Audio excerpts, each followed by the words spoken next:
The hero's journey is what it means to be human. And yet, in this weak, watered down society, we've come to forget this. We want things quick, easy, and painless. But nature is not designed that way. Neither is the human experience. Adversity, suffering, pain, fear. These are some of the best teachers. The immense fear, the insecurity, the doubt that you may currently harbor towards burning the boats and going all in on radically living is the very same energy source that is waiting to be alchemized into purpose, passion, empathy, and gratitude on the other side of those fears. Most of us have these limiting programs running, and these programs, they want to avoid pain so badly that they will actually convince you that you should pursue ease and pleasure. Yet the glaring irony is that all of life's wisdom and jewels come from transmuting fear, pain, and adversity. The hero's journey arc has been found in every civilization, across languages, time periods, and so on. It's because we relate to stories of adversity because we know that life cannot be any other way.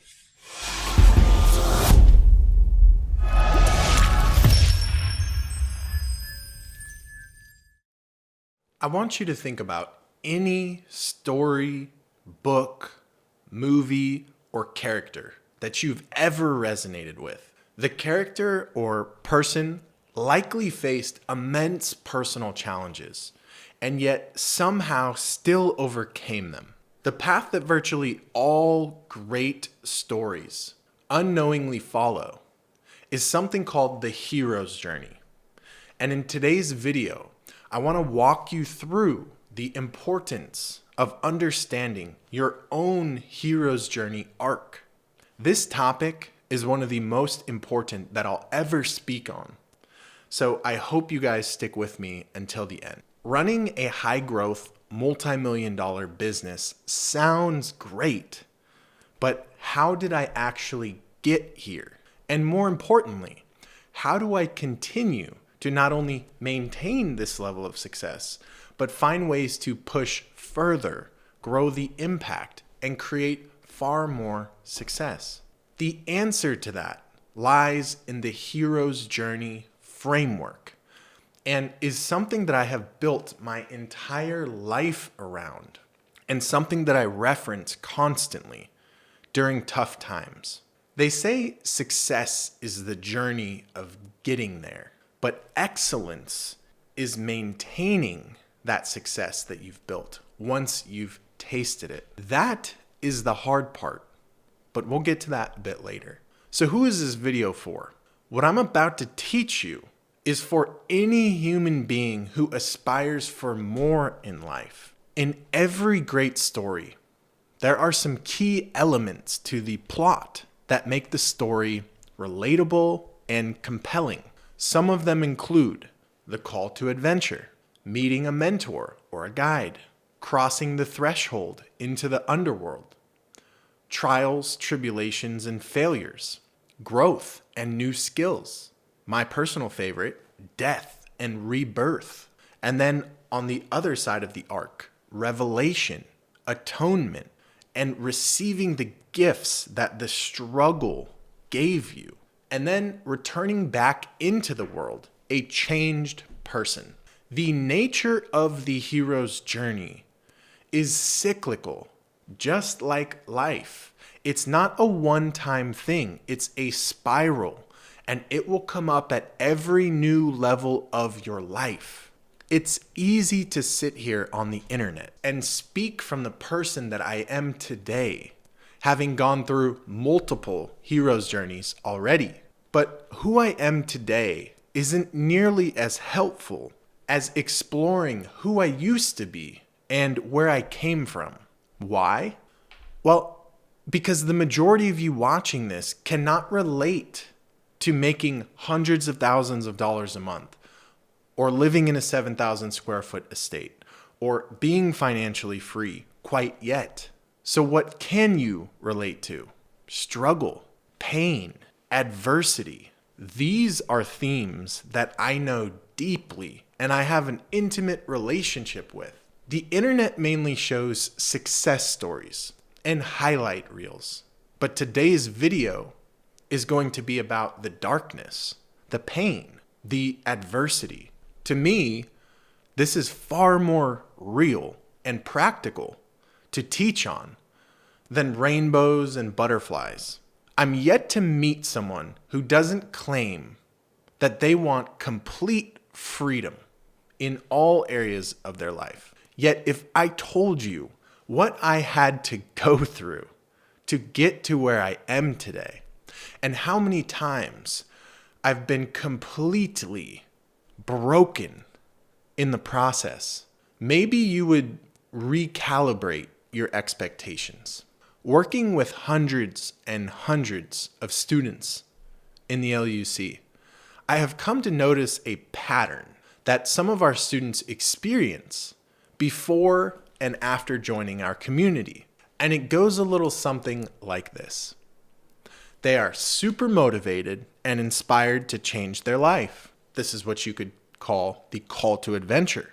They then consume a ton of our free resources and content, what you could call meeting a mentor, and they end up deciding to pull the trigger and apply for the LUC. Shortly after joining the community, they're fired up, taking all the action, diving into everything that we have to offer, super inspired. Then they get to the crossing the threshold stage. As they venture into the unknown, they begin to have their old worldviews questioned, their paradigms shattered, their existing identity begins to disintegrate before their eyes. This deconstruction process, it doesn't feel good by any means. It can often feel like you're dying, even though your identity construct is not in fact you. It does feel that way. And after that comes the tests, the trials, and the tribulations. For some of our students, they enter what is called the dark night of the soul shortly after joining the community. And I've really sat with this to figure out, why does this happen?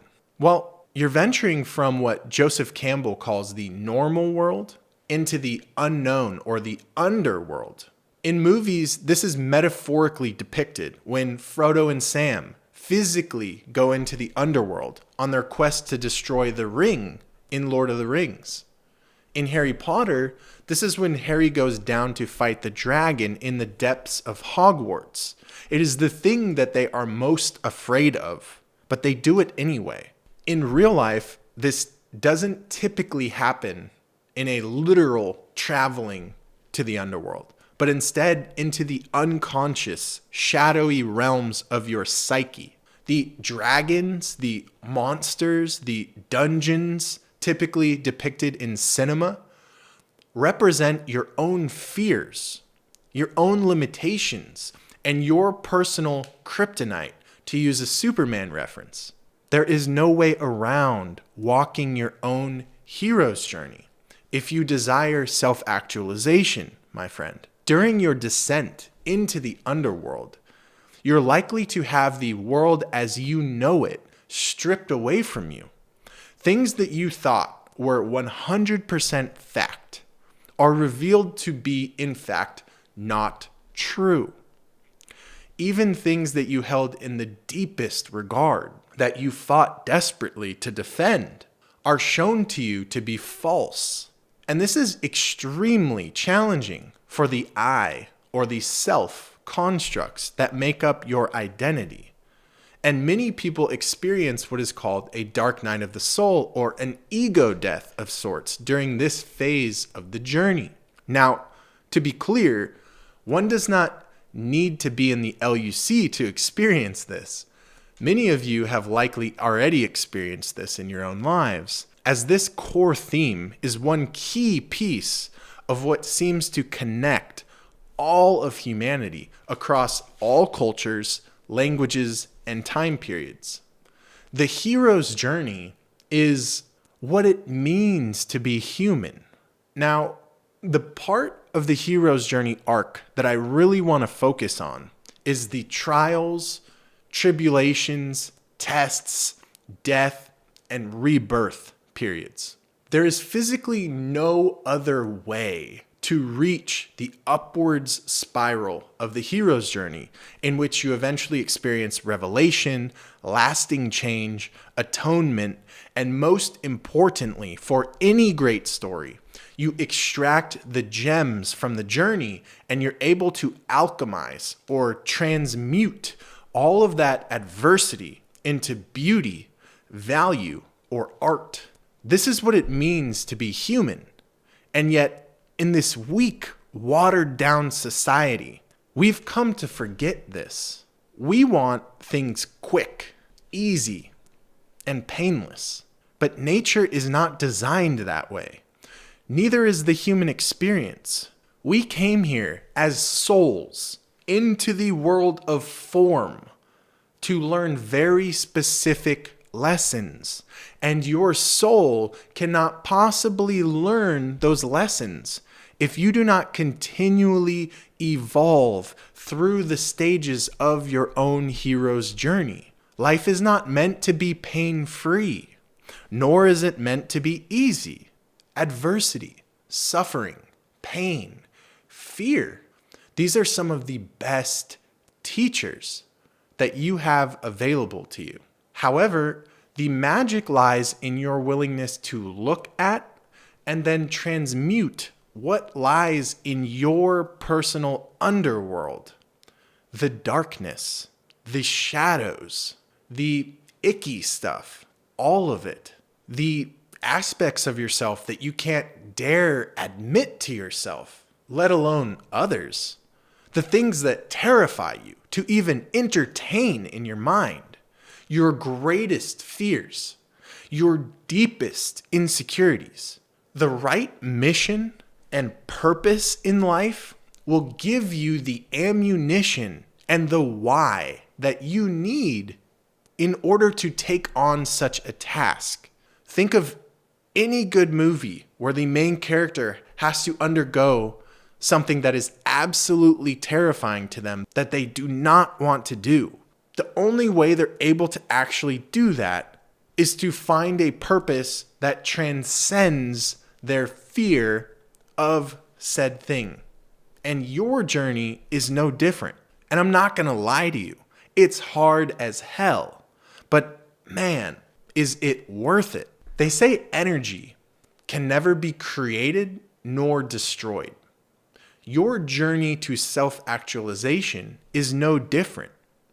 The immense fear, the insecurity, the doubt, and the trepidation you may currently harbor towards burning the boats and going all in on radically living is the very same energy source that is waiting to be alchemized into purpose, passion, empathy, and gratitude on the other side of those fears. The problem is, in my decade plus of mentoring people through identity and spiritual transformation, most people think there is something wrong with them, or that they shouldn't be feeling the way that they're feeling, that it should somehow be easy, and that the reason that others have done this is because they have things that they don't, or that it's not as scary for them. Most of us have these limiting programs running that are fully unconscious. They're not things that you may necessarily even think or say to yourself. They're deeper than that. And these programs, they want to avoid pain so badly that they will actually convince you that you should pursue ease and pleasure and avoid pain. This is deep biological amygdala-based mechanisms that are baked into how we evolved as a species. Yet the glaring irony is that all of life's wisdom and jewels come from transmuting fear, pain, and adversity. We all inherently already know this. It's why the most popular movies of all time all have the same core themes to their plot. The hero's journey arc has been found in every civilization, across languages, time periods, and so on. There's a reason for that. It's because we relate to stories of adversity because we know that life cannot be any other way. When you watch a movie with no real adversity, there's no anti-hero, there's no death and rebirth of the main character, and there's a happy ever after ending, there are parts of you that cannot relate or connect with that story because that's not realistic. Life doesn't work that way. Jeremy, where are you going with all of this? Well, I've had to endure such immense pain, suffering, and adversity to get to where I am today that I now understand, like I actually get it, why most people will never ever be mentally, spiritually, or financially free. Yet we all desire that. We want the result. We need the result, but we want to skip the process. My friend, I had to almost kill myself multiple times, denounce God, break my parents, total brand new cars, wake up in jail, and have one of my best friends at the time sit me down and basically tell me that I was an alcoholic and that he saw my immense potential, but that the path that I was heading down was quickly leading me down a dark path, and that I was better than that. I had to go through all of that and more before I even accepted my first call to adventure in my life. Step 1 of the hero's journey. It took me until I was 20 years old to experience enough pain and enough suffering for my psyche to even entertain that I was being called to adventure in a totally different direction of life. Programming and your conditioned self run that deep. And for many of you, you're likely still in this season. Maybe you're not totaling cars or waking up in jail, but you're living your own version of hell. Whatever that looks like. It might be poverty. It might be scarcity. It might be anxiety and depression because you're not living your purpose. It might be remaining in that toxic relationship that you know you shouldn't be in.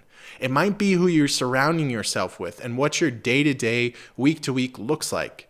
You know you're not meant to live that way, but you refuse to answer the call to adventure. Meanwhile, you're sitting there genuinely telling yourself, I don't know why I'm here. I don't know what my purpose is. Yet you have accumulated and acted out an entire laundry list of bad karma, and yet you fail to see what is right in front of you, the massive opportunity. Maybe there's a reason you're experiencing the exact circumstances and challenges and hardships that you're experiencing over and over. Have you ever considered that? Maybe, just maybe, you're not the victim in this story, but you're actually the perpetrator. Imagine that. I personally woke up to this realization in my own life when I was 20 years old, and I wept. It was extremely liberating to realize that I had actually been creating all of my own suffering in life, and I just didn't know any better. From that day forward, I changed. I don't recognize that person that I used to be, and it was not good times and abundance that changed me. It was being forged in the fire of self-hatred, self-loathing, and nihilism. Hating and blaming God brought me back to God. It's funny how that works, isn't it? Now, did life just get easy when I cleaned up my act at 20? Hell no. This was just day 1 of what would turn out to be a 4-year eat shit phase where I would finish out college and then move back in with my mom to work on building my first business. Along the way, the pull back into my vices, my addictions, my self-loathing, drinking, drugs would sometimes prevail. And that's what it means to cross the threshold in the hero's journey and go into what is called the trials and tribulations phase. Your old patterns come up and it feels like you've gone backwards. It feels like you've made no progress. And this is where most people quit. You have to realize that this is old karmic debris that is coming to the surface, not because you haven't made progress. Quite the opposite. You've progressed enough to where it's ready to be released from you, to be transmuted. You're being tested to see if you are still an energetic match or in resonance with this set of behaviors, patterns, thought patterns, addictions, etc. And maybe you fail that lesson 9 times. But if you are truly committed, and I mean truly committed to the path and to loving and honoring the Creator with your one life, I can say with unwavering certainty that you will experience God's grace like you have never experienced it before. However, for many people, you will first have to be completely and utterly shattered. Your sense of self will have to be destroyed. And for many people, you may spiral into the nihilism phase of apathy and self-loathing, where now nothing matters and you lose all drive to do even the most basic things in the world. What's the point? None of this has meaning.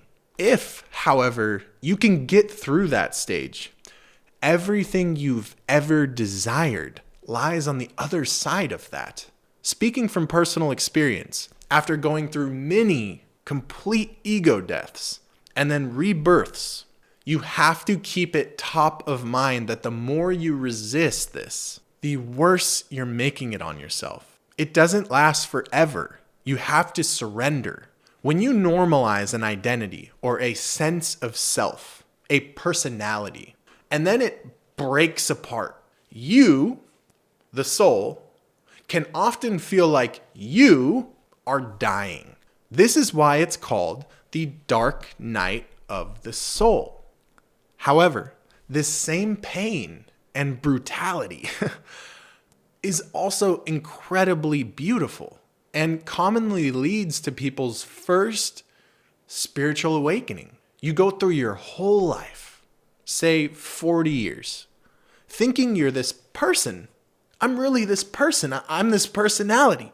My name's John and I'm an IT consultant and I'm a husband.